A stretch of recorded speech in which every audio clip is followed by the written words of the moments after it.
नमस्ते, मेरा नाम नीरज अग्रवाल है।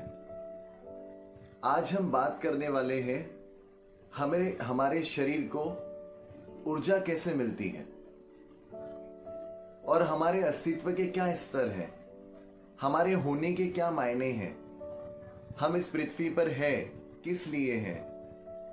ये सब जानने के लिए वीडियो जरूर देखिएगा, बहुत जरूरी है और पूरा वीडियो देखिएगा। तो 4 स्रोत होते हैं हमारे शरीर को ऊर्जा मिलने के। तो पहला है भोजन, दूसरा है श्वास, तीसरा है नींद, चौथा है शांत मन। ये चारों चीजों से ऊर्जा मिलती है। अब वो कैसे? पहला हमने कहा भोजन। तो भोजन तो आपको पता है भाई, आप 1 से 2 किलो के आसपास हर एक इंसान भोजन करता है और भोजन करना भी चाहिए।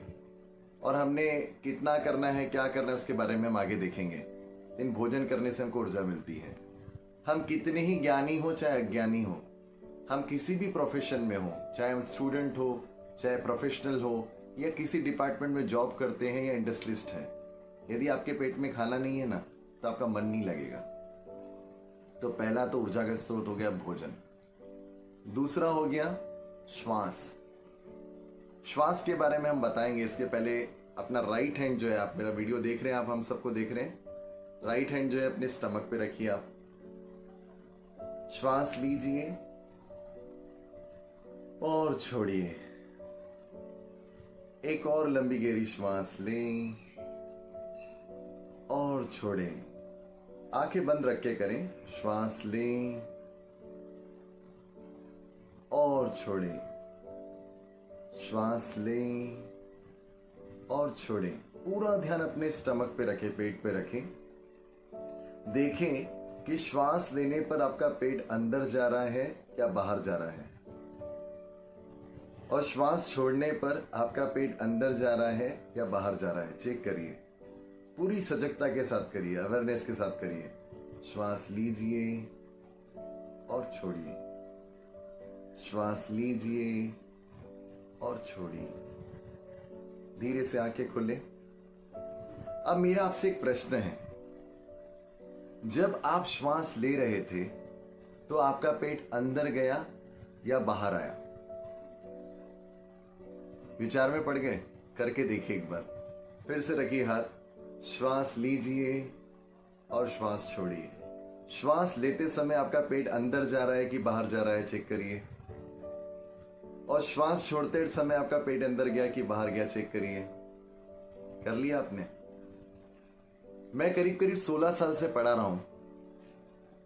16 साल में न जाने कितने सेमिनार लिए होंगे मैंने, और मैं हर सेमिनार में प्रश्न करता हूं कि आपका पेट अंदर गया या बाहर गया। अभी तक 75% से ज्यादा लोगों का पेट श्वास लेते समय पेट अंदर गया हुआ होता है, और कम से कम 25% लोगों का पेट बाहर गया हुआ होता है। शायद आपका भी अंदर गया ही होगा पेट, हो सकता है बाहर भी गया होगा। तो ऐसा कैसे पॉसिबल है कि हम ह्यूमन बीइंग है और 75% लोगों का पेट अंदर जा रहा है और 25% लोगों का पेट बाहर आ रहा है श्वास लेते समय? ऐसा तो होना नहीं चाहिए। या तो कोई सही ले रहा है श्वास या तो गलत ले रहा है। तो आप श्वास सही ले रहे हैं या गलत ले रहे हैं, आपको जानना है तो पूरा ध्यान से सुनिए वीडियो। उसके आगे का भी सुनिएगा, पूरा वीडियो अंत तक सुनिएगा, तो हम आपको बताएंगे। श्वास लेने पर यदि आपका पेट अंदर जा रहा है तो आप श्वास गलत ले रहे हैं, और श्वास लेते समय आपका पेट बाहर आ रहा है तो आप श्वास सही ले रहे हैं। अब देखिए कितने आश्चर्य की बात है, जिसके बिना हम जिंदा नहीं रह सकते, जो श्वास है, उसके बारे में हमको पता ही नहीं है। सोचिए एक बार कि हमको सच में पता ही नहीं है कि अरे श्वास बाहर जाता है कि अंदर, पेट श्वास लेने पर पेट बाहर जाता है कि अंदर जाता है, पता ही नहीं है। श्वास का संबंध पेट से डायरेक्टली नहीं है। श्वास का संबंध आपके फेफड़ों से आता है, लंग्स से आता है, जो छाती के पीछे होते हैं। वो आपकी श्वास की प्रक्रिया को सपोर्ट करते हैं। लेकिन कुछ मात्रा में जो हमने ऑब्जर्वेशन के साथ किया, सजगता के साथ किया, तो हमको ध्यान में आता है कि पेट हल्की सी मात्रा में हमारा बाहर या अंदर आ सकता है या आता और जाता है। जैसे कि आप यदि बलून में या फुग्गे में हवा भरते हैं तो क्या होता है, जैसे अब हवा भरते हैं, हवा भरे तो क्या है होता है, वो फूलता है, और जब हवा निकालते हैं तो वो फुग्गा सिकुड़ जाता है। वैसे ही पेट के साथ होता है, स्टमक के साथ होता है, हल्की सी मात्रा में, ज्यादा मात्रा में नहीं, हल्की सी मात्रा में वो आपका श्वास थोड़ा सा, श्वास के साथ पेट बाहर आता है श्वास लेने पर, और श्वास छोड़ने पर वो थोड़ा अंदर आता है। मतलब आप सही डायरेक्शन में आप श्वास ले रहे हैं। तो हमको श्वास का तो अता पता है नहीं। तो आप यदि श्वास सही ले रहे थे तो भी वीडियो ध्यान से सुनिए, और आप श्वास गलत ले रहे तो जरूर से सुनिए आप आगे की बात। अब श्वास को सपोर्ट कौन करता है? आपको श्वास को सपोर्ट करता है आपके लंग्स, आपके फेफड़े। आपके फेफड़ों को कितना उपयोग करना चाहिए आपने? भगवान ने दिया है आपको फेफड़े, आपको लंग्स दिए हैं, तो आपने 100% उपयोग करना चाहिए, राइट? लेकिन आपको जान के आश्चर्य होगा, जनरली लोग, जो भी एडल्ट पर्सन है या जो और ओल्ड एज होते जा रहे हैं, या जो भी 16-18 साल के ऊपर के लोग भी जो है आजकल, अपने लंग्स का केवल 30 से 40, 30 to 40% यूटिलाइज कर रहे हैं, उपयोग कर रहे हैं। आप सोचिए, आपको ईश्वर ने लंग्स दिए हैं श्वास लेने और छोड़ने के लिए, उसका उससे शरीर पे ऑक्सीजन मिलता है, और उस यंत्रणा का, उस मशीन का हम क्या कर रहे हैं, उस ऑर्गन का सिर्फ 30 से 40% उपयोग कर रहे हैं। एक और बात, आप दिन भर में कुछ खाते हैं, आपको खाने के बारे में तो पता ही है, 1 से 2 किलो खाना खाते हैं आप। कितना किलो खाते हैं? अप्रोक्स 1 से 2 किलो, पूरा दिन भर 24 घंटे मिला के। पानी कितना पीते हैं? 2 से 3 या 4 लीटर मैक्सिमम एक दिन में कंज्यूम करते हैं आप। आपको पता है एक दिन में आप श्वास कितनी लेते हैं? एक जनरली कोई भी इंसान कितना लीटर श्वास लेता होगा एक दिन में? सोचिए। हम आपकी परीक्षा नहीं ले रहे, हम आपको शेयर कर रहे हैं, बहुत इंटरेस्टिंग बात है। एक दिन में एक इंसान 11,000 लीटर के आसपास, कितना लीटर? 11,000 लीटर, 11,000 लीटर श्वास कंज्यूम करता है। श्वास लेना और छोड़ना मिला के 11,000 लीटर श्वास लेते हैं हम। उसके बारे में हमको पता नहीं है। हम 1 से 2 किलो खाना खाते हैं, उसके बारे में पता है हमको। 2 से 3 लीटर जो पानी पीते हैं उसके बारे में पता है। लेकिन 24 घंटे में हम 11,000 लीटर हवा लेते हैं और छोड़ते हैं, हमें उस बारे में पता नहीं है। अब और एक बात देखिए, आपके शरीर में एनर्जी आनी है, आपने खाना खाया, पानी पिया, ठीक है, किसी भी मात्रा से जो भी आप एनर्जी लेते होंगे, श्वास के माध्यम से कह लीजिए, नींद के माध्यम से कह लीजिए, भोजन के माध्यम से, जो भी है, तो ये आप कुछ ना कुछ आप अपने अंदर में क्या कर रहे हैं, एनर्जी को ले रहे हैं। और वैसे ही आप अपने अंदर, शरीर के अंदर या आपके नर्वस सिस्टम में, ब्रेन में या ओवरऑल शरीर में आपके अंदर विषैले पदार्थ या टॉक्सिन्स भी बनते हैं जो हम शरीर से निकालते हैं, राइट? अब हम आपसे एक प्रश्न कर रहे हैं, आप ध्यान से सुनिएगा। आप मान लीजिए दिन में 2 बार या 6 बार, जितने बार भी आप जा रहे, यूरिन चले जाइए, आप शौच चले जाइए, टॉयलेट चले जाइए, या आप ब्रश कर लीजिए, आप 2 टाइम नहा लीजिए, या जो भी आप दिन भर में जो प्रक्रियाएं करते हैं, शौच जाना करते हैं, स्नान करते हैं, ये सब मिला के आप अपने शरीर की कितने प्रतिशत गंदगी बाहर निकालते होंगे, बता सकते हैं आप? कितना प्रतिशत गंदगी बाहर निकालते होंगे? कितने % आप निकालते होंगे? क्या लगता है आपको? इतने मैं सेशन लेता हूं तो हर सेशन में क्या लोग कहते हैं, 40, 50, 60 से लेके 100% कहते हैं, और हर बार मैं उनके लिए तालियां बजाता हूं। आपसे भी मैं पूछ रहा हूं, आप भी सोचिए कि आप अपने शरीर की गंदगी, जो भी आप मलमूत्र के माध्यम से, टॉयलेट के माध्यम से, यूरिन के माध्यम से, पसीने के माध्यम से, ब्रश करने के बाद से या स्नान करने से आप कितना प्रतिशत अपने शरीर की गंदगी बाहर निकालते हैं? क्या लगता है आपको? केवल 10%। कितना परसेंट? 10% आप गंदगी बाहर निकालते हैं ये सब करने के बाद 24 घंटे में। 90%, 90% टॉक्सिन जो है ना, इतनी सी जो आपकी नाक है ना, वो श्वासों के माध्यम से आपके शरीर की गंदगी 90% बाहर आती है। उसके बारे में हमको पता ही नहीं है। आप सोचिए, 11,000 लीटर आप श्वास लेते और छोड़ते हो। शरीर की जो गंदगी है 90%, वो भी आपको क्या होती है, श्वासों के माध्यम से बाहर आती है। 90% आपको जो एनर्जी मिलती है ना, वो भी किसके माध्यम से आती है, श्वासों के माध्यम से आती है। तीसरी बात।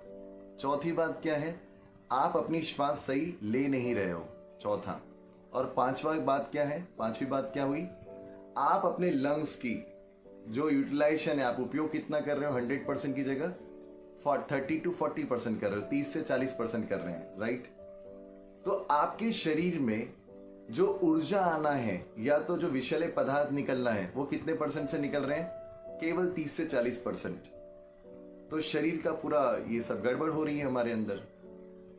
तो श्वास के बारे में जानना बहुत बहुत जरूरी है। आप सोचिए, श्वास के बिना तो हम जिंदा भी नहीं रह सकते। कई लोग बोलते हैं ना, मुझे भी कई लोग मिलते हैं, भैया क्या करें, हमको श्वास लेने की फुर्सत ही नहीं है। तो मैं भी कहता हूं, भैया फुर्सत नहीं है ना, तो फुर्सत ही फुर्सत है। या तो मोक्षधाम चले जाइए, तो कब्रिस्तान चले जाइए। यदि जीता जागता इंसान है तो उसमें श्वास तो रहना बहुत जरूरी है। तो सोचिए, 90% एनर्जी हमको जो है श्वास के माध्यम से मिलती है। तो पहला हुआ भोजन, दूसरा हुआ श्वास, तीसरा हुआ नींद। यदि आपको ईश्वर कृपा से नींद अच्छी आती है तो बहुत खुशी की बात है। नींद जो है 6 से 8 घंटा लेना चाहिए, उससे एनर्जी मिलती है हमें नींद से। और नींद पूरी ना हो या बहुत ज्यादा सो लिया जाए तो आपको एनर्जी नहीं मिलती है, थकावट लगती है, बोरियत लगती है, काम में मन नहीं लगता, पढ़ने में मन नहीं लगता। आपने अनुभव किया ही होगा, जब आपकी एग्जाम होती है, आप ड्यूटी पे होते हो या बिजनेस की एक्टिविटी में होते हो या प्रोजेक्ट का प्रेशर होता है, तो क्या होता है, या तो नींद बहुत ज्यादा आती है तो नींद उड़ जाती है, जबकि उस समय नींद की आवश्यकता बहुत जरूरी है। तो डेली रूटीन में एक इंसान को 6 से 8 घंटे की नींद तो होना बहुत जरूरी है, इससे भी हमको एनर्जी मिलती है। चौथा क्या है, शांत मन। हमें एक बात बताइए, आपको दुनिया का best of the best food दे दिया जाए खाने के लिए, best of the best place रहने के लिए मिल जाए, बहुत सुंदर स्थान रहने के लिए मिल जाए, सब व्यवस्था है वहां पे, दुनिया के सब ऐशो आराम वहां पर है। आप चाहे जिस भी फील्ड में काम करते होंगे, जहां भी रहते होंगे, सब कुछ है आपके पास, लेकिन मानसिक शांति नहीं है, आप रिलैक्स फील नहीं कर रहे हो, आप हैप्पी फील नहीं कर रहे हो, तो उसका क्या काम, क्या कहते हैं आप। यदि मन अस्थिर रहा ना, मन शांत नहीं रहा, तो उससे भी आपको एनर्जी नहीं मिलती है। और मन शांत रहने से, हैप्पी माइंड रहे, रिलैक्स रहे आप, तो क्या होता है, आपको एक एनर्जी का एहसास होता है, एनर्जी मिलती है। और वो एनर्जी कहां से मिलती है, योगा, प्राणायाम, ध्यान और सुदर्शन क्रिया से, नॉलेज से। आप जब कोई नॉलेज की बात सुनते हैं, आप एक्सरसाइज करते हैं, योगा प्राणायाम करते हैं, ध्यान करते हैं या सुदर्शन क्रिया करते हैं ना, इससे आपकी एनर्जी बहुत अच्छी मिलती है, आपको मन शांत रहता है। तो 4 चीजें तो हमारी एनर्जी हो गई, फूड, ब्रेथ, स्लीप और रिलैक्स माइंड। अब और एक बात है इसमें, जैसे हमने कहा आपको कि जीवन के अस्तित्व के 4 स्तर हैं, 7 स्तर है हमारे, टोटल 7 स्तर है हमारे अस्तित्व के होने के।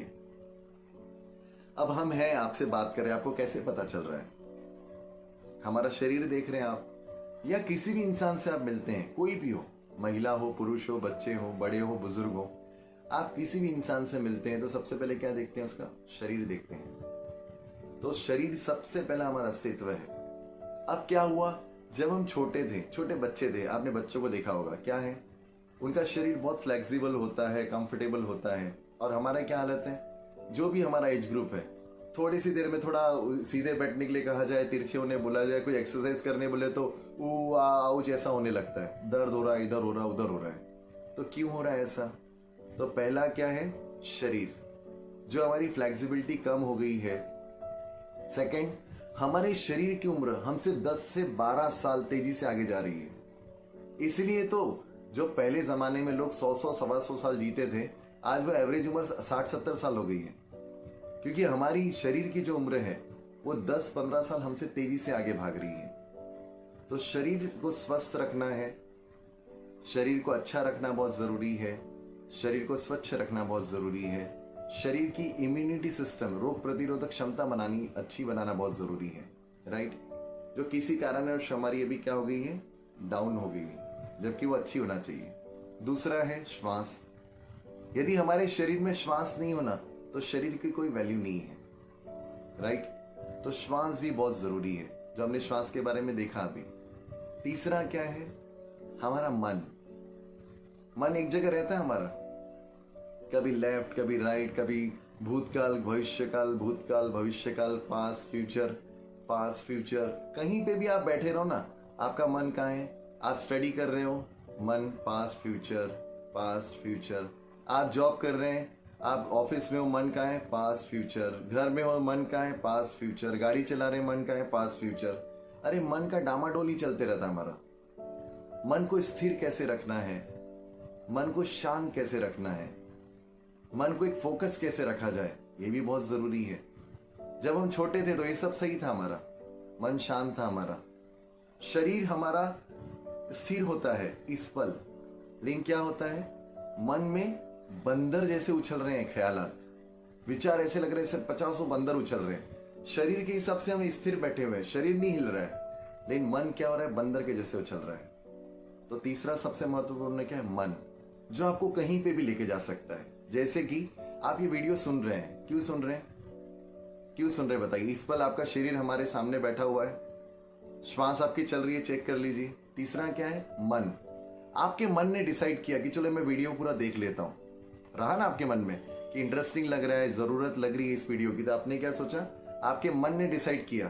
तो सोचिए, आपकी उम्र जो भी है, 16-18 साल से लेकर 80 साल तक, जो भी आप उम्र के व्यक्ति हैं, आप महिला पुरुष हो, आप जॉब या बिजनेस में हो, गृहिणी हो, स्टूडेंट हो, जो भी आप मुझे सुन रहे हैं अभी, तो सोचिए 16 से 18 साल का व्यक्ति, जिसकी उम्र 16 से 18 या 80 साल तक की उम्र के बीच का कोई व्यक्ति मुझे सुन रहा है, जिसका वजन 40 किलो से लेके 100 किलो तक का है।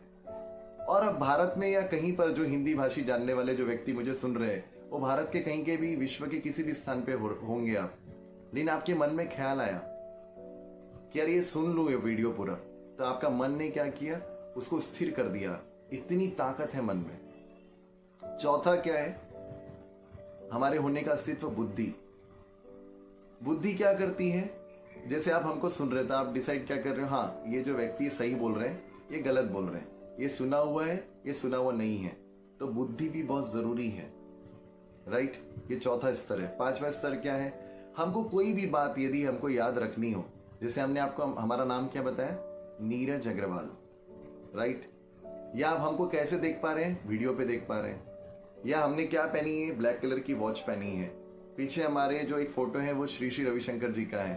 पीछे आप जो कलर देख रहे हैं वो पिंक कलर है, वॉल का लाइट पिंक कलर है। कैसे पता चल रहा है आपको? आपके पास मेमोरी है भगवान ने दी हुई, तो मेमोरी में आपकी स्मृति में स्टोर है, सब चीजें, हर बातें स्टोर है, इसलिए आपको याद रहता है। लेकिन हाँ, आपको भगवान ने स्मृति किसने दी है? अच्छी बातें स्टोर करने के लिए दी है। और क्या हुआ? पूरे स्मृति में भर भर के पुरानी बातें भरी पड़ी हैं। अब उसको कैसे निकाला जाए वो पता नहीं है हमको। अब उसके बारे में भी हम आगे बात करेंगे। और छठवां क्या है? अहंकार, मैं कुछ हूं। और सातवां क्या है? सेल्फ कह लीजिए आप, या जो भी आप बोलते हैं ना, परमानंद, आनंद, जो भी आप सातवां स्तर कह सकते हैं, आप उसको सेल्फ कह सकते हैं। तो ऐसे 7 स्तर है। और ये सातों स्तर का जो रिदम है ना हमारा, पूरा बिगड़ चुका है। शरीर में फ्लेक्सिबिलिटी नहीं है। श्वास का हमने अभी बात किया, उसका अता पता है नहीं हमको। तीसरा, मन बहुत चंचलता से चल रहा है। चौथा क्या है? बुद्धि, हमको तीक्ष्ण चाहिए, शार्प चाहिए। आप चाहे किसी भी फील्ड में हो, प्रेजेंस ऑफ माइंड होना चाहिए, रिलैक्स माइंड होना चाहिए, फोकस्ड होना चाहिए, आपका इंटेलिजेंस शार्प होना चाहिए, बुद्धि शार्प होना चाहिए, तभी आपकी प्रगति निश्चित है, राइट? पांचवा क्या है? स्मृति। स्मृति में आपका इतना भरा पड़ा है, कूड़ा करकट जो भी भरा पड़ा हुआ है, क्या लगता है? अरे यार, काश ये खाली हो जाए तो कितना अच्छा है। अनवांटेड चीजें मेरे दिमाग से हट जाए तो कितना अच्छा है। ईगो, अरे वे किस बात का अहंकार है? हमको अहंकार होना चाहिए कि नहीं होना चाहिए, इस पे बहुत सारी बात बहस होते रहती है। तो उसका क्या मात्रा में होना चाहिए, कैसे होना चाहिए, उसका उपयोग कैसे कर सकते हैं, उसका हम उसको अपने लिए कैसे शस्त्र के रूप में, अस्त्र के रूप में काम कर सकते हैं, कैसे टूल्स के रूप में उसको उपयोगी बना सकते हैं, उसके बारे में भी हम देख सकते हैं। और हमारे सेल्फ तक हम पहुंच सकते हैं। तो इस सातों स्तर के बारे में जानने के लिए और अपनी ऊर्जा के चारों स्रोत को और अच्छा बढ़ाने के लिए, अपनी श्वास के माध्यम से जो हमारे टॉक्सिन बाहर आना है, जो हम 40 से 30-40% उपयोग कर रहे हैं, उसकी क्षमता कैसे बढ़ाई जाए। स्पेशली तो कोरोना के समय देखिए आप, कोरोना का ये सब माहौल चल रहा है, उसमें तो लॉकडाउन भी है। इतने समय में देखिए 2 महीने से ज्यादा लॉकडाउन हो चुका है, तो हमारे शरीर की हालत क्या है, मन की हालत क्या है। और इवन आप कोरोना का देखिए, उसके बारे में पढ़िए कि उसमें इम्यून सिस्टम जिसका स्ट्रांग नहीं है ना, उसको ज्यादा घातक है ये, पहला। और दूसरा, आपको श्वास लेने में तकलीफ होती है। यस, तो यदि अपना इम्यून सिस्टम आपको स्ट्रांग करना है, अपनी श्वासों की प्रक्रिया आपको अच्छी रखनी है, आपका मन आपको शांत रखना है, आपको बुद्धि अपनी शार्प रखनी है, अपनी मेमोरी से अनवांटेड चीजें आपको निकालनी है ना, तो मैं आप सबको वेलकम करना चाहूंगा आर्ट ऑफ लिविंग के एक प्रोग्राम में, जो ऑनलाइन प्रोग्राम है BMW breath and meditation workshop, जो पूरे विश्व में हो रहा है प्रोग्राम, भारत में भी हो रहा है, तो आप जरूर करिए। उसकी लिंक जो है वो www.artofliving.org पे आपको मिल जाएगी, www.artofliving.org पर। यदि आप इस पे जाके सर्च करें या गूगल पे सर्च करें कि online breath and meditation workshop, तो आपको मिल जाएगा उसके बारे में डिटेल। उसमें जो फॉर्म दिया है, या आपके पास किसी न किसी माध्यम से आपको आर्ट ऑफ लिविंग की यदि मान लीजिए लिंक मिली होगी ऑनलाइन प्रोग्राम की, तो उसको जरूर से रजिस्टर्ड करिए। अब कई बार बुद्धि क्या बोलती है, मैं क्यों रजिस्टर्ड करूं? यदि आपको लगता है कि आपके सारे स्तर आपको सही रखना है, मन शांत रखना है, फोकस रखना है, शरीर का इम्यून सिस्टम स्ट्रांग होना चाहिए, बुद्धि शार्प होना चाहिए, तो आप जरूर करेंगे, आप जरूर करिए। यदि ये वीडियो सुन के आपको लगता है कि बहुत जरूरी है, तो आप जरूर से करेंगे। प्रश्न ये आ सकता है कि मैं ऑनलाइन प्रोग्राम कैसे करूंगा, ऑनलाइन प्रोग्राम कैसे कराए जाएंगे, कैसे मैं सीख पाऊंगा? उसके लिए निश्चिंत रहिए आप। अभी भी इतने लॉकडाउन के समय में जो ऑनलाइन हैप्पीनेस प्रोग्राम शुरू है, ऑनलाइन जो ये मेडिटेशन के वर्कशॉप शुरू है ना, इसमें हजारों लोगों ने पार्टिसिपेट किया है। और अब अभी हमको सुन ही रहे ना, वीडियो पे तो सुन रहे हैं आप हमको, हम आपके सामने तो बैठे नहीं है लाइव, आपके सामने बैठे हम क्या, एक तरीके से तो वीडियो पे बात कर रहे हैं, लग रहा है ना आपसे हम डायरेक्ट बात कर रहे हैं। तो आप ये दिमाग से निकाल दीजिए कि आप ऑनलाइन यदि प्रोग्राम करेंगे तो कैसे सीख पाएंगे। आप जरूर से ऑनलाइन प्रोग्राम करिए। और एक कोरोना ने एक नया डायमेंशन हमारे को समझाने के लिए दिया है कि अभी हमारे जो पुराने पैटर्न है ना, चाहे स्टडी करने के हो, जॉब के हो या कम्युनिकेशन के हो, हमको बदलना पड़ेगा। तो ये एक पहला कदम है हमारा, ऐसा मान के चलिए। तो ऑनलाइन प्रोग्राम आप जरूर करिए। ऑनलाइन प्रोग्राम में आपको सबसे पहले क्या करना होगा, आपको रजिस्टर्ड करना होगा। रजिस्टर्ड करने के बाद आपको जब रजिस्टर्ड कर लेंगे, आप फॉर्म जब फिलअप कर लेंगे पूरा और रजिस्टर्ड कर चुके होंगे, उसके बाद जो आपका जो नंबर है और आपका ईमेल आईडी हमारी ऑर्गेनाइजेशन को मिलता है, आर्ट ऑफ लिविंग को, और हमारे वॉलंटियर या टीचर आपको कॉल करते हैं, या आपको किसी तरीके से जो भी इंफॉर्मेशन है वहां पहुंचाई जाती है आपको, कि आपके पास एक लिंक भेजी जाती है। ऐसे तो जूम लिंक पे हम लोग कर रहे हैं अभी, और भी बहुत सारी साइट्स अवेलेबल है। तो जूम लिंक आपको भेजी जाती है और फिर आप वो कोर्स उसमें जूम लिंक के माध्यम से कर सकते हैं। एक बहुत अच्छा ऑप्शन है ये। अच्छा, आर्ट ऑफ लिविंग के बारे में परिचय की जरूरत तो नहीं है, मैं आपको थोड़ा सा ब्रीफ कर देता हूं।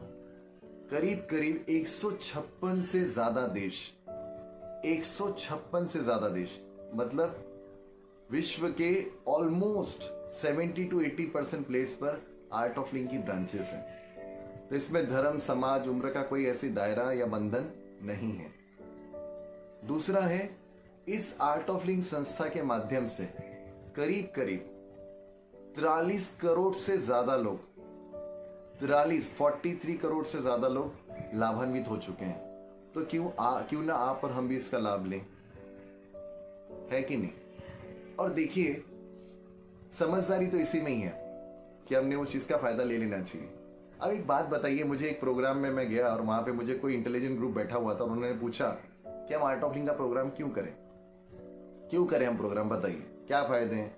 मैंने कहा, जाने दीजिए, फायदे नुकसान की बात छोड़िए अभी। आप एक मुझे बात बताइए, आप जो ये वीडियो देख रहे हैं, आपके सामने जो मोबाइल है, ये मोबाइल कौन सी कंपनी का है बताइए? इसका ओनर कौन है? इसका टर्नओवर क्या है? ये मोबाइल कैसे बनता है? अच्छा, जो भी आप साइट, ये जो मोबाइल के सॉफ्टवेयर कैसे बनते हैं, ऐप कैसे बनता है, फेसबुक कैसे बनता है, गूगल कैसे बनता है, या प्ले स्टोर कैसे बनता है, इससे आपको क्या लेना देना है? आपने देखा, सुना, कभी समझा उसके बारे में? नहीं समझा ना आपने। क्यों नहीं समझा आपने? क्योंकि आपको पता था कि यदि आप मोबाइल का उपयोग करेंगे तो उसको लाभ किसको मिलेगा? आपको ही मिलेगा। जब एंड्रॉइड फोन है, फेसबुक है, गूगल है और इतनी सारी सोशल साइट्स है, या जो भी टेक्नोलॉजी को आप उपयोग कर रहे हैं, तो आपको उसके बारे में पता नहीं वो कैसे बना है, लेकिन पूरे विश्व ने इसको एक्सेप्ट किया है और वो टाइम टेस्टेड है। यस और नो? आप मोबाइल यूज करते हैं, आप लैपटॉप यूज करते हैं, आप सॉफ्टवेयर यूज करते हैं, आप टेक्नोलॉजी यूज करते हैं, आप टीवी यूज करते हैं, आप जो भी आप यूज करते हैं, आपके गैजेट्स यूज करते हैं, क्यों यूज करते हैं आप? आपको तो बनाना आता ही नहीं है, आपको उस बारे में जानकारी नहीं है, लेकिन आप उसका उपयोग तो करते हैं ना? करते हैं, हाँ या ना? क्यों करते हैं? क्योंकि उससे आपको लाभ मिल रहा है। यदि आप वो नहीं लेंगे और नहीं करेंगे तो क्या होगा? उस चीज का लाभ लेने से आप चूक जाएंगे। सेम आर्ट ऑफ लिविंग भी है। आर्ट ऑफ लिविंग संस्था पिछले 39 साल से काम कर रही है। 39 ईयर से ज्यादा हो गया है और करीब करीब 156 देश में ये है। 43 करोड़ लोगों ने फायदा ले लिया है। तो टाइम टेस्टेड हुआ ना ये, इससे कुछ तो फायदा होता ही है। और देखिए, विश्व की maximum companies, IT software company कह लीजिए, विश्व की बड़ी से बड़ी यूनिवर्सिटी जो है ना, वहां पे आर्ट ऑफ लिविंग के प्रोग्राम होते हैं। विश्व के बहुत सारे, विश्व के पूरे, आप सब नॉर्थ ईस्ट साउथ वेस्ट, विश्व के किसी भी पटल पे चले जाइए, वहां पे हर कंपनी में या मैक्सिमम जो इंटेलिजेंट ग्रुप है, इवन वर्ल्ड हेल्थ ऑर्गेनाइजेशन में, वर्ल्ड बैंक में, नासा और इसरो में भी ये प्रोग्राम होते हैं। आईआईटी में प्रोग्राम होते हैं, आईआईएम में होते हैं, स्टैनफोर्ड यूनिवर्सिटी में होते हैं, हार्वर्ड यूनिवर्सिटी में होते हैं। अमेरिका के तो 40 से ज्यादा यूनिवर्सिटी ने इसको ये अपने उसमें रखा हुआ है, मतलब सिलेबस में रखा हुआ है कि उनको करना ही है प्रोग्राम। कितना अच्छा होगा कि हम भी करें, पूरी फैमिली को कराएं। तो आपको नीचे नंबर लिखे हुए दिख रहे होंगे, आपको वेबसाइट दिख रही होगी, तो इसको जरूर क्लिक करिए, जरूर से करिए, बहुत अच्छा है आपके लिए। ठीक है, तो खुश रहिए, स्वस्थ रहिए, मस्त रहिए। नमस्ते।